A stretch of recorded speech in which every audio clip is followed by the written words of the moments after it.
नमस्कार दोस्तों, CDRK Saini BEd classes में आप सभी का हार्दिक स्वागत है, अभिनंदन है।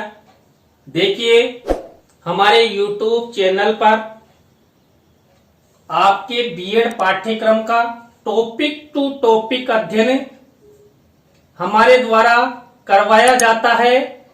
इसी बीएड पाठ्यक्रम की श्रृंखला में देखिए, आप बीएड के दौरान माइक्रो टीचिंग के लेसन और बृहद पाठ योजना विषयवार आप बनाते हैं, तो उसी श्रृंखला में हमारे चैनल पर आप सबके लिए बृहद पाठ योजना जो विषयवार सभी विषयों की पाठ योजना आपको बताई जाएगी।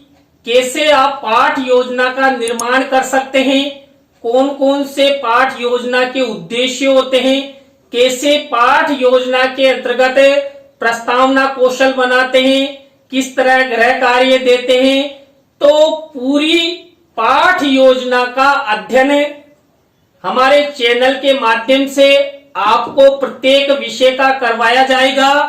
आज की जो हमारी क्लास होने जा रही है, इस क्लास में हम जो पाठ योजना निर्माण कार्यक्रम है, इस पाठ योजना निर्माण कार्यक्रम के अंतर्गत जो आपका विषय है सामाजिक विज्ञान, सामाजिक विज्ञान विषय अंतर्गत हमें आज हमारा परिवार इस टॉपिक पर आधारित पाठ योजना का विस्तार पूर्वक अध्ययन करेंगे कि सामाजिक विज्ञान विषय अंतर्गत हमारा परिवार टॉपिक को यदि हमारे द्वारा ग्रहण किया जाए तो इस पर हम पूरा लेसन प्लान किस तरह बना सकते हैं। तो आप सब बने रहें हमारे साथ हमारे YouTube चैनल पर और वीडियो को स्वाइप नहीं करें, पूरा वीडियो देखें, तब जाकर आपको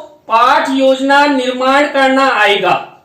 और यदि आप हमारे YouTube चैनल पर पहली बार आए हैं तो हमारे चैनल को सब्सक्राइब करें और पास ही बने बेल आइकन के एक घंटी का बटन बना हुआ उसको दबा दे, जिससे जब भी हमारे द्वारा बीएड पाठ्यक्रम पर आधारित लेसन प्लान या सैद्धांतिक कार्य के वीडियो अपलोड किए जाते हैं या लाइव क्लास चलाई जाती है, तो उनके नोटिफिकेशन आपको मिल सके। तो देखिए, जो सामाजिक विज्ञान अंतर्गत हमारा परिवार जो हमने एक टॉपिक लिया है, इस टॉपिक पर हम पाठ योजना का निर्माण करेंगे। देखिए, सबसे पहले हमें आना चाहिए, जो हम किसी भी विषय की पाठ योजना बनाते हैं, उस विषय की पाठ योजना में हम कुछ उद्देश्य, कुछ विशिष्ट उद्देश्य और अपेक्षित व्यवहारगत परिवर्तन छात्रों में लाने की कोशिश करते हैं। और देखिए, पाठ योजना पूर्व योजना होती है शिक्षण की। एक छात्र अध्यापक, एक छात्र अध्यापिका जब कक्ष में अध्ययन करवाता है, उससे पूर्व घर से ही पाठ योजना का निर्माण करके वो अपने साथ लेके जाता है। तो देखिए, यहाँ पर जो पाठ योजना के उद्देश्य हैं, यहाँ पर हम सामाजिक विज्ञान की पाठ योजना के उद्देश्यों के बारे में अध्ययन करेंगे। तो देखिए, इसमें पहला उद्देश्य है ज्ञान। तो यहाँ पर मैंने लिखा, विद्यार्थियों में हमारा परिवार पाठ का ज्ञान विकसित कराना। इसके बाद अपेक्षित व्यवहारगत परिवर्तन होंगे, किस उद्देश्य के द्वारा? ज्ञान के द्वारा। छात्र हमारा परिवार पाठ के बारे में प्रत्याभिज्ञान कर सकेंगे, छात्र हमारा परिवार पाठ के बारे में प्रत्यास्मरण कर सकेंगे, छात्र हमारा परिवार प्रकरण का गहनता से अध्ययन कर सकेंगे। देखिए, यहाँ पर पाठ योजना निर्माण करने की एक कला मेरे द्वारा बताई गई है। आप सामाजिक विज्ञान की कोई से भी टॉपिक पर लेकर पाठ योजना निर्माण करते हैं, तो मैंने जहां पर टॉपिक का नाम लिखा है वहां पर नया टॉपिक पेस्ट कर दे, तो आपके उद्देश्य तुरंत नए बन जाएंगे। इसके बाद दूसरा उद्देश्य है अवबोध। देखिए अवबोध में क्या होता है, विद्यार्थियों में हमारा परिवार पाठ को अवबोध यानी समझने की क्षमता विकसित कराना। इसके बाद इसके अपेक्षित व्यवहारगत परिवर्तन है, छात्र हमारा परिवार पाठ की व्याख्या कर सकेंगे, छात्र हमारा परिवार पाठ की विधियों का वर्गीकरण कर सकेंगे और छात्र हमारा परिवार पाठ की तुलना कर सकेंगे। नेक्स्ट देखिए थर्ड उद्देश्य है, यहां पर थर्ड उद्देश्य है ज्ञानोपयोग। देखिए यहां पर ज्ञानोपयोगी की जगह है ज्ञानोपयोगी होगा। इसमें देखिए विद्यार्थियों को हमारा परिवार के बारे में ज्ञानोपयोगी जानकारी प्रदान कर विषयों को व्यवहार जन्य बनाना। इसके बाद अपेक्षित गत व्यवहार परिवर्तन में देखिए छात्र हमारा परिवार पाठ से प्राप्त ज्ञान का उपयोग उच्च कक्षाओं हेतु कर सकेंगे, छात्र हमारा परिवार पाठ से प्राप्त ज्ञान को अन्य लोगों को बता सकेंगे, छात्र हमारा परिवार पाठ का विश्लेषण कर अपनी सक्रिय भूमिका निभा सकेंगे। इसके बाद देखिए नेक्स्ट कौशल है कौशल। नेक्स्ट उद्देश्य कौशल। इसमें क्या होता है, देखिए जो उद्देश्य है इसमें क्या क्या विशिष्टीकरण होता है, विद्यार्थियों को हमारा परिवार के बारे में ज्ञान प्रदान कर कौशलात्मक भावना विकसित करना। जो हमने पाठ योजना बनाई है जिस टॉपिक पर उससे संबंधित कौशलों का विकास करना एक अध्यापक का प्रथम कर्तव्य होता है। तो उद्देश्य जो हम बनाते हैं उनके अंतर्गत इस तरह के फॉर्मेट में हम लिखते हैं। इसमें देखिए अपेक्षित व्यवहारगत परिवर्तन क्या क्या होते हैं, छात्र हमारा परिवार पाठ के बारे में चार्ट चित्र बना सकेंगे, छात्र हमारा परिवार पाठ को सूचीबद्ध कर तालिका निर्माण कर सकेंगे, छात्र हमारा परिवार पाठ की शिक्षण सहायक सामग्री का निर्माण का कौशल विकसित कर सकेंगे। ये देखिए हमने 4 उद्देश्यों का अध्ययन कर लिया है। इसके बाद देखिए पांचवा उद्देश्य है अभिरुचि। देखिए अभिरुचि इसमें विशिष्टीकरण के तहत हमें लिखना होगा विद्यार्थियों में हमारा परिवार पाठ के अध्ययन हेतु अभिरुचि विकसित करना। देखिए यहाँ पर मैंने हर जगह टॉपिक का नाम पेस्ट किया है, तो आप भी नई पाठ योजना का निर्माण करें, आप टॉपिक का नाम यहाँ पर पेस्ट कर दे, तुरंत आपके उद्देश्य विशिष्टीकरण और अपेक्षित व्यवहारगत परिवर्तन सब तैयार हो जाएंगे। तो देखिए जो हमारा उद्देश्य था अभिरुचि, उसके अंतर्गत विशिष्टीकरण में विद्यार्थियों में हमारा परिवार पाठ के अध्ययन हेतु अभिरुचि विकसित करना। इसके बाद अपेक्षित व्यवहारगत परिवर्तन में देखिए छात्र हमारा परिवार पाठ से संबंधित पत्र पत्रिकाओं को पढ़ने में रुचि ले सकेंगे। दूसरा है छात्र हमारा परिवार पाठ से संबंधित तथ्यों का संकलन करने में रुचि ले सकेंगे, छात्र हमारा परिवार पाठ को स्वाध्याय द्वारा पढ़ने में रुचि ले सकेंगे। इस तरह हमारे 5 उद्देश्य पूरे हुए। छठा उद्देश्य है अभिवृत्ति। देखिए अभिवृत्ति में विशिष्टीकरण के तहत क्या लिखना होता है, विद्यार्थियों में सामाजिक विज्ञान विषय को पढ़ने हेतु अभिवृत्ति विकसित करना होगा। देखिए यहाँ पर एक चेंजेज हुआ है, हमने सब जगह टॉपिक का नाम पेश किया, लेकिन यहाँ पर हमने जिस विषय की पाठ योजना हम बनाने जा रहे हैं उस विषय का नाम लिखेंगे। तो उस विषय के प्रति हमारी छात्रों की क्या अभिवृत्ति होती है, उस अभिवृत्ति को विकसित करना। देखिए कौन कौन सी अभिवृत्ति हम विकसित कर सकते हैं। छात्र हमारा परिवार पाठ के प्रति सकारात्मक दृष्टिकोण विकसित कर सकेंगे, छात्र हमारा परिवार पाठ के प्रति आलोचनात्मक दृष्टिकोण विकसित कर सकेंगे, छात्र हमारा परिवार पाठ के अध्ययन अध्यापन में अपनी भूमिका का निर्वाह कर सकेंगे। देखिए एक चीज और बताता हूं, आप जब पाठ योजना का निर्माण करें, देखिए मैंने सब जगह पाठ लिखा है, आप प्रकरण भी लिख सकते हैं, अध्याय भी लिख सकते हैं। तो आप 3 यहां पर पाठ, प्रकरण, अध्याय लिखेंगे तब भी कोई दिक्कत नहीं है। तो ये हुए आप पाठ योजना का जब निर्माण करते हैं तो ये 6 उद्देश्य हैं। इसके बाद आती है शाम पट पूर्ति।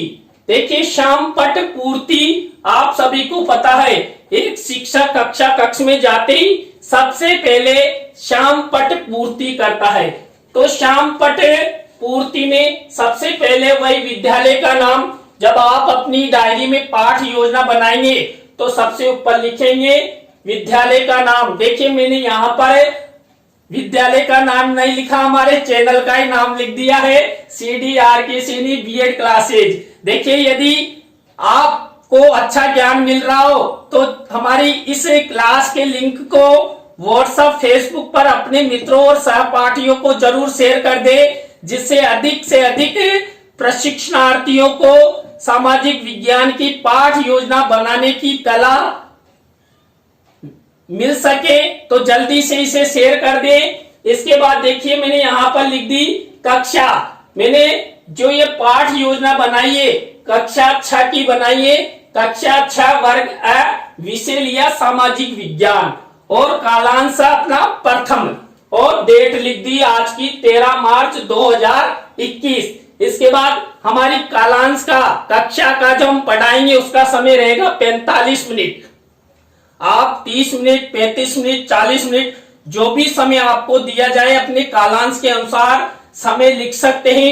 मैंने यहाँ 45 मिनट की का समय लिखा है, और अपनी देखना पूरी क्लास 45 मिनट तक ही चलेगी।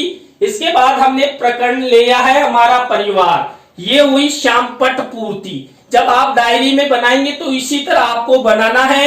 इसके बाद आती है कक्षा शिक्षण सहायक सामग्री। देखिए हम जब पाठ योजना का निर्माण करते हैं तो बच्चों को शिक्षण करवाने हेतु हमारे पास शिक्षण सहायक सामग्री भी होना चाहिए। शिक्षण सहायक सामग्री 2 प्रकार की होती है, सामान्य शिक्षण सहायक सामग्री और विशिष्ट शिक्षण सहायक सामग्री। देखिए सामान्य जो शिक्षण सहायक सामग्री होती है वो कक्ष में उपलब्ध रहती है, नहीं रहती है तो शिक्षक को ले जाना ही होता है। जैसे चौक है, मार्जनी यानी डस्टर, रोलर बोर्ड, लपेट श्याम फलक, संकेतक, स्टिक जिसे आप चित्र आदि बता सके। इसके बाद विशिष्ट शिक्षण सहायक सामग्री। देखिए यहाँ पर मैंने 4 विशिष्ट शिक्षण सहायक सामग्री बताई है, चार्ट, चित्र, प्रतिकृति और मॉडल। इनमें से जो भी आप उस पाठ योजना में जो आप बनाने जा रहे हैं वही लिखना है। अब देखिए मैंने क्या किया, जो ये पाठ योजना है हमारा परिवार, इसमें मैंने चार्ट और चित्र का 2 ही विशिष्ट सहायक सामग्री का प्रयोग किया है। इसके बाद की प्रक्रिया होती है, यहां तक आने के बाद हम लिखते हैं पूर्व ज्ञान। हम जो हमारा परिवार टॉपिक ले रहे हैं उस टॉपिक के बारे में लिखते हैं पूर्व ज्ञान। छात्र हमारा परिवार पाठ के बारे में सामान्य जानकारी रखते हैं, यानी छात्रों को हमारे परिवार यानी परिवार के बारे में सामान्य जानकारी है। हम सब परिवार में जन्म लेते हैं तो सामान्य जानकारी तो स्वाभाविक होगी। तो यहाँ पर लिख दिया छात्र हमारा परिवार पाठ के बारे में सामान्य जानकारी रखते हैं। इसके बाद देखिए अब हमने अपनी मेन पाठ योजना शुरू होती है। विशेष ध्यान से देखना, सबसे पहला शिक्षण बिंदु होता है। सबसे पहले तो आप फॉर्मेट देखिए मैंने जब सूक्ष्म शिक्षण माइक्रो टीचिंग के कौशल अंग्रेजी और हिंदी में आपको बताए थे, 12 वीडियो अपलोड अपने चैनल पर माइक्रो टीचिंग से संबंधित भी। यदि आप पाठ योजनाएं देखना चाहते तो हमारे चैनल पर देखिए 13 वीडियो है और कम से कम 50 पाठ योजनाएं उन 13 वीडियो में मौजूद है। तो आप माइक्रो टीचिंग पर आधारित पाठ योजनाएं भी आप देख सकते हैं। तो देखिए यहां पर हम बात कर रहे हैं फॉर्मेट की। ये फॉर्मेट मैंने वहां पर भी बताया था आपको, इसमें देखिए सबसे पहला शिक्षण बिंदु, इसे हम सोपान भी लिख सकते हैं, चरण भी लिख सकते हैं। इसके बाद छात्र अध्यापक छात्र अध्यापिका क्रिया, इसके बाद छात्र छात्रा क्रिया और शामपट कार्य और शिक्षण सहायक सामग्री। इन दोनों कॉलम के बारे में मैंने वहां अच्छी तरह बताया था कि इन दो कॉलम का हम किस तरह प्रस्तावना में प्रयोग कर सकते हैं, और अभी और बता दूंगा। देखिए यहां पर पहला शिक्षण बिंदु हमने लिया है प्रस्तावना।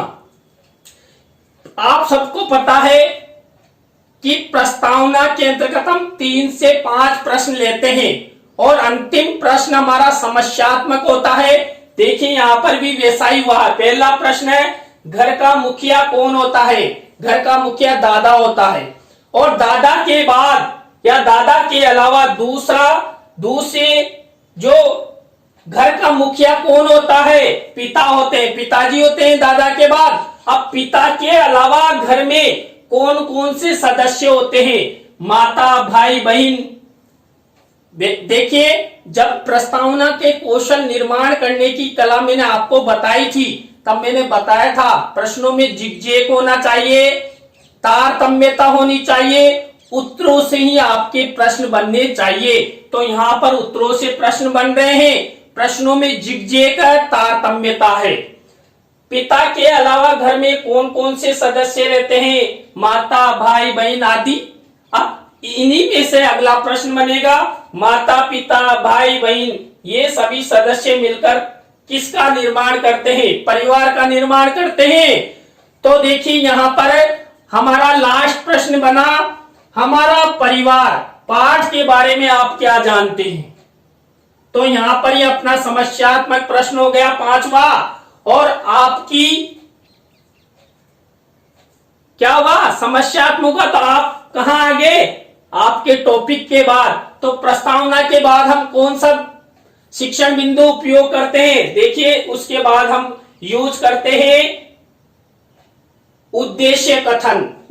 जब आप 5वां प्रश्न बच्चों को बताते हैं, उसके जस्ट बाद ही आप तुरंत उद्देश्य कथन कर दें। देखिए यहां पर मैंने उद्देश्य कथन लिखा है, बच्चों आज हम सब हमारा परिवार पाठ के बारे में विस्तार पूर्वक अध्ययन करेंगे। और छात्र छात्रा क्रिया में लिखा है छात्र छात्रा ध्यान पूर्वक सुनेंगे। यहां पर सुनेंगे क्यों लिखा है? क्योंकि पाठ योजना हम पहले बना लेते हैं और शिक्षण बाद में करवाते हैं। तो यहां पर सुनेंगे फ्यूचर टेंस का प्रयोग किया जाता है। अब देखिए यहां पर जो उद्देश्य कथन हुआ, उद्देश्य कथन करते हुए आपको मैं बताऊं, जब आप इस पाठ योजना का प्रस्तुतिकरण कक्षा कक्ष में करें तो उस समय विशेष ध्यान रखें, प्रस्तावना कौशल का अंतिम प्रश्न समस्यात्मक होता है, और समस्यात्मक प्रश्न करते हुए ही आप बच्चों आज हम हमारे परिवार के बारे में विस्तार पूर्वक अध्ययन करेंगे, इस तरह टॉपिक का नाम लिखेंगे। किस पर? शामपट पर। तो ये उद्देश्य कथन हुआ। इसके बाद प्रस्तावना, उद्देश्य कथन, 2 शिक्षण बिंदुओं का अध्ययन हमने कर लिया है। नेक्स्ट देखिए अपना नेक्स्ट शिक्षण बिंदु होता प्रस्तुतिकरण। देखिए यहां पर विशेष ध्यान देना, सामाजिक विज्ञान की जब हम पाठ योजना निर्माण करते हैं तो 3rd शिक्षण बिंदु होता प्रस्तुतिकरण, और प्रस्तुतिकरण में हम 3 शिक्षण बिंदु लेते हैं। देखिए यहां पर पहला मैंने शिक्षण बिंदु लिया परिवार। देखिए जो हमारा टॉपिक है हमारा परिवार को 3 भागों में अध्ययन हम करेंगे। यहां पर देखिए पहला परिवार। अब परिवार का सबसे पहले जब हम अध्ययन करते हैं प्रस्तुतिकरण के अंतर्गत, जब आप पाठ योजना का निर्माण करेंगे तो उस समय लिखेंगे विकासात्मक प्रश्न, और इधर छात्र छात्रा क्रिया में विकासात्मक उत्तर। देखिए प्रश्न छात्र अध्यापक छात्र अध्यापिका क्रिया में है। तो देखिए पहला प्रश्न, बालक के प्रथम गुरु कौन होते हैं? उत्तर मिलेगा छात्रों से माता पिता। माता पिता आदि मिलकर किसका निर्माण करते हैं? परिवार का। तो परिवार के बारे में आप क्या जानते हैं? बच्चे चिंतन करने लग जाएंगे कि परिवार क्या होता है इसके बारे में। तो हम देखिए उसके तुरंत बाद जो विकासात्मक प्रश्न करते हैं उसके जस्ट बाद हम क्या करते हैं, ये देखिए छात्र अध्यापिका कथन किया जाता है। छात्र अध्यापिका छात्रों को बताएंगी ये कथन कि बच्चों, जो परिवार होता है, परिवार समाज की सबसे छोटी इकाई होता है। बालक की प्रथम पाठशाला परिवार ही होता है, जहां उसे प्यार, दया, क्षमा, सहयोग आदि मिलते हैं। इस तरह ये पूरा कथन छात्र अध्यापक छात्र अध्यापिका करेगी। आप भी इस तरह जो आपने प्रस्तुतिकरण के अंतर्गत पहला पॉइंट लिया है, पहला शिक्षण बिंदु लिया है, उस शिक्षण बिंदु के बारे में यहाँ पर थोड़ा सा व्याख्यान लिख देंगे। इसके बाद छात्र छात्रा क्रिया में लिखेंगे, छात्र छात्रा ध्यान पूर्वक सुनेंगे। जब देखिए जब आप इसका कथन कर रहे हैं तो उस समय श्याम पट का यूज कर सकते हैं। आप यहाँ पर पढ़ाते पढ़ाते मैंने इसको जब मैं बोल रहा हूं तो आप भी इस तरह लिख सकते हैं। देखिए परिवार दो प्रकार के होते हैं, एकल परिवार, संयुक्त परिवार। ये कहां से लिखा? जब मैं इसका व्याख्यान कर रहा हूं उसी समय ये यहाँ पर जो मैं बोलूंगा ये बोलने का कथन है केवल। तो आप इस तरह लिख के लाना मिनीचर पर, और इस तरह श्यामपट कार्य में ब्लैक बोर्ड का मिनीचर आपको लगाना है। अब इसी में से आपका नेक्स्ट शिक्षण बिंदु बनेगा। देखिए नेक्स्ट शिक्षण बिंदु होता है बोध प्रश्न और बोध उत्तर। ये दोनों छात्र अध्यापक छात्र अध्यापिका क्रिया और छात्र छात्रा क्रिया में चल रहे। यहाँ पर विशेष आप ध्यान देना कि क्या होता है, ये बोध प्रश्न किसमें से पूछे जाएंगे? जो अभी हमने छात्र अध्यापिका कथन किया था ना परिवार के बारे में, उसमें से। देखिए ये 5 प्रश्न है और ये 5 उत्तर है। आप इस तरह का फॉर्मेट बनाएंगे और ये प्रश्न बनाएंगे, अभी जो आपने पहला पॉइंट लिया था। अब इसके बाद देखिए प्रस्तुतिकरण का दूसरा पॉइंट हमारा चला। देखिए दूसरा पॉइंट ये रहा, पहला परिवार लिया ना, अब हम एकल परिवार दूसरा पॉइंट लेंगे और दूसरे पॉइंट के अंतर्गत क्या करेंगे, यहाँ पर वही विकासात्मक, वही प्रक्रिया चलेगी पहले पॉइंट जैसी, वही विकासात्मक प्रश्न विकासात्मक उत्तर। विकासात्मक प्रश्न तो किसके द्वारा किए जाएंगे? छात्र अध्यापक छात्र अध्यापिका द्वारा। और विकासात्मक उत्तर कौन प्रदान करेगा? छात्र छात्रा। वही देखिए 3 प्रश्न मैंने कर दिए। और थर्ड में एकल परिवार के बारे में आप क्या जानते हो? इस तरह वही तीसरा प्रश्न चिंतनीय हो गया। तो इस तरह आप इस फॉर्मेट पर दूसरा प्रस्तुतिकरण का दूसरा पॉइंट बना सकते हैं। इसके बाद देखिए यहाँ पर वही छात्र अध्यापिका कथन। अब ये एकल परिवार के से संबंध में है, ये एकल परिवार से संबंधित कथन आपको लेना है। यहाँ पर वही छात्र छात्रा ध्यान पूर्वक सुनेंगे। और देखिए जिस परिवार में माता पिता और भाई बहन रहते हैं उसे एकल परिवार कहते हैं। ये परिभाषा मैंने इसमें देखिए श्यामपट कौशल का भी उपयोग कर दिया है, मिनीचर लगा दिया है। और देखिए बच्चों को चित्र भी दिखाया है। यहाँ पर देखिए आप शिक्षण सहायक सामग्री में आपको भी यहाँ चित्र पेश करना है। ये मिनीचर है, बच्चों को बताएंगे तब बड़ा चित्र बनाकर आपको ले जाना पड़ेगा, लेकिन पाठ योजना में तो आप छोटा मिनीचर लगाएंगे। देखिए यहाँ पर जब एकल परिवार के बारे में आप बच्चों को बताएंगे, देखो बच्चों ये एकल परिवार है, इसमें माता पिता और भाई बहन है। तो जिस परिवार में माता पिता और भाई बहन रहते हैं उसे एकल परिवार कहा जाता है। तो इस तरह आप छात्र अध्यापिका कथन करेंगे। इसके बाद देखिए नेक्स्ट ये वो देखिए बोध प्रश्न आ चुके हैं अपने कौन से बिंदु के? सेकंड बिंदु जो हमने एकल परिवार लिया। पहला कौन सा लिया था? परिवार। दूसरा लिया एकल परिवार। उस एकल परिवार का जो छात्र अध्यापिका द्वारा कथन किया गया उसके बोध प्रश्न है। बोध प्रश्न पूछे जाएंगे छात्र अध्यापक छात्र अध्यापिका द्वारा और उत्तर दिए जाएंगे, बोध उत्तर देंगे छात्र और छात्रा। इस तरह देखिए मैंने 4 प्रश्न बनाए हैं। इसके बाद देखिए थर्ड बिंदु चला। मैंने आपको शुरू में ही बता दिया था कि 3 बिंदु लेने होते हैं। कितने बिंदु लेने होते हैं? 3 बिंदु। थर्ड बिंदु देखिए यहाँ पर संयुक्त परिवार, परिवार, एकल परिवार और संयुक्त परिवार, 3 बिंदुओं के माध्यम से हम पूरी सामाजिक विज्ञान की पाठ योजना जो हमारा परिवार टॉपिक है उस पर अध्ययन हम करेंगे। देखिए इसमें वही मैंने विकासात्मक प्रश्न किए 3।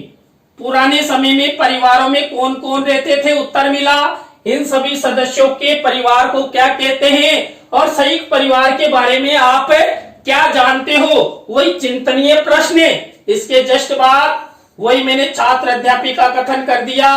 छात्र अध्यापक देखिए यहाँ पर यदि आप छात्र अध्यापक हैं तो छात्र अध्यापक लिख सकते हैं, छात्र अध्यापिका हैं तो छात्र, गर्ल्स टीचर हैं तो छात्र अध्यापिका लिखेंगे, और यदि आप बॉयज हो तो छात्र अध्यापक लिख देना, है ना। तो इस तरह वही देखिए यहाँ पर हमें क्या करेंगे, वही छात्र अध्यापक छात्र अध्यापिका कथन करेंगे। देखो यहाँ पर वही संयुक्त परिवार के बारे में बताया, और इधर देखिए मैंने श्यामपट्ट कौशल का भी यूज किया है, श्यामपट्ट का मिनीचर लगा दिया है। आप भी इस तरह का मिनीचर ब्लैक शीट पर लिख के लाएंगे। जिस परिवार में दादा दादी माता पिता भाई बहन चाचा चाची ताऊ ताई रहते उसे संयुक्त परिवार कहते हैं। और देखिए संयुक्त परिवार का चित्र भी मैंने आपको दिखाया है। आप भी इस तरह क्या करेंगे, मिनीचर लगाएंगे। किसका? संयुक्त परिवार का। देखिए इसमें वही माता पिता दादा दादी भाई बहन बुआ ताई ताई चाचा चाची सब हैं, तो आप यहां पर इस तरह का मिनीचर यूज करेंगे।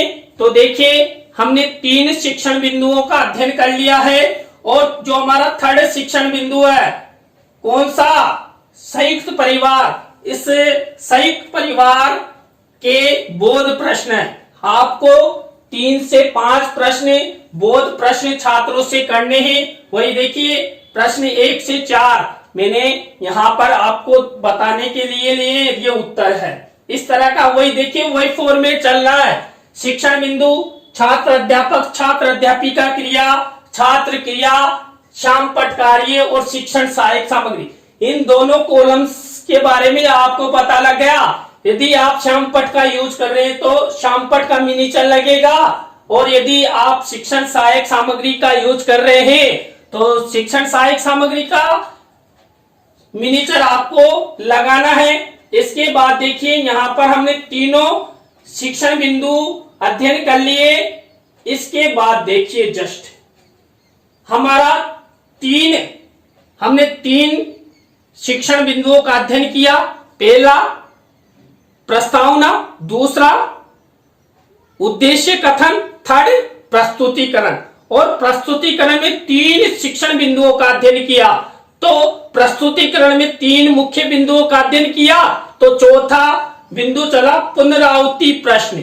देखिए पुनरावृत्ति प्रश्न कहां से पूछे जाते हैं? जो हमने 3 मुख्य शिक्षण बिंदु लिए थे, किसमें? प्रस्तुतिकरण में। उस प्रस्तुतिकरण में से ही जो तीनों शिक्षण बिंदु है, उन तीनों शिक्षण बिंदुओं में से आप 5 प्रश्न पूछ सकते हैं। वही देखिए वही प्रश्न जो हमने तीनों शिक्षण बिंदुओं में बोध प्रश्नों के अंतर्गत पूछे गए थे, यानी पुनः आवृत्ति उन प्रश्नों की यहाँ पर की गई है। ये 5 प्रश्न है और ये उत्तर है। तो ये पुनः आवृत्ति प्रश्न हुए। इसके बाद देखिए आपका 5वां जो शिक्षण बिंदु होता है मूल्यांकन प्रश्न। देखिए मूल्यांकन प्रश्न देखिए यहाँ पर मैंने फॉर्मेट चेंज नहीं किया है, वही शिक्षण बिंदु मूल्यांकन प्रश्न का 5वां छात्र अध्यापक छात्र अध्यापिका क्रिया छात्र छात्रा क्रिया श्यामपट्ट कार्य शिक्षण सहायक। अब देखिए जो मूल्यांकन प्रश्न होते हैं वो लपेट श्यामफलक पर बनाए जाते हैं, बोर्ड पर बनाए जाते हैं। तो मैंने ये लपेट श्यामफलक का मिनीचर बड़ा सारा पूरा चिपका दिया, इसलिए ये फॉर्मेट वैसे के वैसे बनाए रखा और पूरा ये ब्लैक शीट लगा दी मैंने। अब इस ब्लैक शीट पर सिल्वर पेन होता है, उस सिल्वर पेन से आपको ये प्रश्न बनाने, मूल्यांकन प्रश्न क्या होते हैं, छोटे छोटे किए जाते हैं। देखिए मैंने पहला प्रश्न किया, सही विकल्प का चुनाव कीजिए, 2 प्रश्न अवसद वाले दे दिए। फिर दूसरा प्रश्न पूछा रिक्त स्थानों की पूर्ति कीजिए, तो यहाँ पर 2 रिक्त स्थान और अति लघुत्रात्मक व्यक्ति, ये 2 प्रश्न अति लघुत्रात्मक प्रश्न छात्रों के लिए बनाए। इस तरह आप मूल्यांकन प्रश्न बना सकते हैं। अच्छी तरह देख ले, स्क्रीनशॉट ले ले। तो देखिए यहां पर ये मूल्यांकन प्रश्न आपका 5वां शिक्षण बिंदु हुआ। अब 6ठा शिक्षण बिंदु है गृह कार्य का। देखिए गृह कार्य का ये 6ठा बिंदु है, वही शिक्षण बिंदु, सॉरी यहाँ शिक्षण है, शिक्षण बिंदु हो गया गृह कार्य। इसके बाद छात्र अध्यापिका में लिख दिया, छात्र अध्यापक श्याम पट पर गृह कार्य लिखेगा। इसके बाद छात्र छात्रा क्रिया में क्या होगा, सभी छात्र गृह कार्य को अपनी अभ्यास पुस्तिका में लिखेंगे, क्योंकि वो घर से लिख के लाएंगे, गृह कार्य घर के लिए दिया जाता है। तो देखिए इसके बाद श्याम पट कार्य दिया है और गृह कार्य हमेशा श्याम पट पर ही लिख कर दिया जाता है। तो मैंने प्रश्न दिया है एकल एवं संयुक्त परिवार की परिभाषा स्पष्ट कीजिए, और ये ब्लैक शीट यूज कर दी। आप भी इसी तरह फॉर्मेट का प्रयोग करेंगे। तो देखिए आज हमने सामाजिक विज्ञान विषय के अंतर्गत हमारा परिवार टॉपिक को आधार मानकर सामाजिक विज्ञान की पाठ योजना आपको बताई। आपको कैसी लगी, पसंद आई, अच्छी लगी हो तो लाइक करें, कमेंट्स करें और अपने मित्रों और सहपाठियों को जरूर शेयर करें। नई पाठ योजना के साथ हम आपसे फिर इसी समय मिलेंगे CDRK सैनी बीएड क्लासेस पर। तो राम राम सा, बाय।